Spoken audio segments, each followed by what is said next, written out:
ಶರಣ್ರಿ ಎಲ್ಲರಿಗೂ. ಇವತ್ತು ನಾವು ಮಶ್ರೂಮ್ ಗ್ರೇವಿ ಮಾಡೋಣ. ಮಶ್ರೂಮ್ ಗ್ರೇವಿಗೆ ಮಶ್ರೂಮ್ ತೊಗೋಬೇಕು. ಇದನ್ನೆಲ್ಲ ಸ್ವಚ್ಛಗೆ ತೊಳೆದು ಹೆಚ್ಚಿ ಇಟ್ಕೊಂಡಿನಿ. ಆಮೇಲೆ ಇದಕ್ಕೆ ಗೋಡಂಬಿ ಹಾಕ್ಕೋಬೇಕು. ಎರಡನ್ನೂ ಚೆಂದಾಗಿ ಎಣ್ಣೆಗೆ ಫ್ರೈ ಮಾಡ್ಕೊರಿ. ಆಮೇಲೆ ಇಲ್ಲಿ ಸ್ವಲ್ಪ ಮಿಕ್ಸಿ ಜಾರಿಗೆ ಶುಂಠಿ ಬೆಳ್ಳುಳ್ಳಿ ಮತ್ತು 1-3 ಟೊಮೆಟೊ ತೊಗೊಂಡಿನಿ. ಇದನ್ನ ನೈಸಾಗಿ ರುಬ್ಕೊರಿ. ಆಮೇಲೆ ಇಲ್ಲಿ ಸ್ವಲ್ಪ ಎಣ್ಣೆ ಮತ್ತು ತುಪ್ಪ ಹಾಕ್ಕೊಂಡು ಅದಕ್ಕೆ ಮಸಾಲೆ ಹಾಕ್ಕೊಳ್ಳೋಣ. ಇದು ಸ್ವಲ್ಪ ಡಾಬಾ ಸ್ಟೈಲ್ನಾಗೆ ಮಾಡಾಕತ್ತೀನಿ ನಾನು.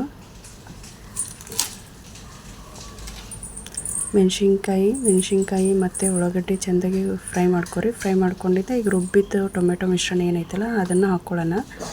ಅದು ಫ್ರೈ ಆಗಿಂದೆ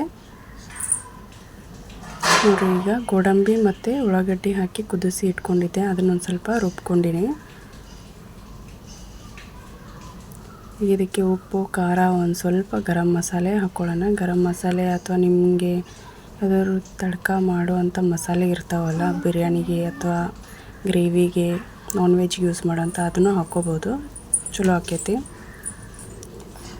ಈಗ ರುಬ್ಬಿದ ಗೋಡಂಬಿನ ಹಾಕ್ಕೊಳ್ಳೋಣ. ಹಾಕ್ಕೊಂಡಿದ್ದೆ ನೋಡಿರಿ, ಈಗ ಮಶ್ರೂಮ್ ಮತ್ತು ಗೋಡಂಬಿ ಫ್ರೈ ಮಾಡಿ ಇಟ್ಕೊಂಡಿದ್ವಲ್ಲ ಅದನ್ನು ಹಾಕ್ಕೊಂಡು ಒಂದು ಸ್ವಲ್ಪ ಕೊತ್ತಂಬರಿ ಕಸ್ತೂರಿ ಮೇಥಿ ಹಾಕಿದ್ರೆ ರೆಡಿ.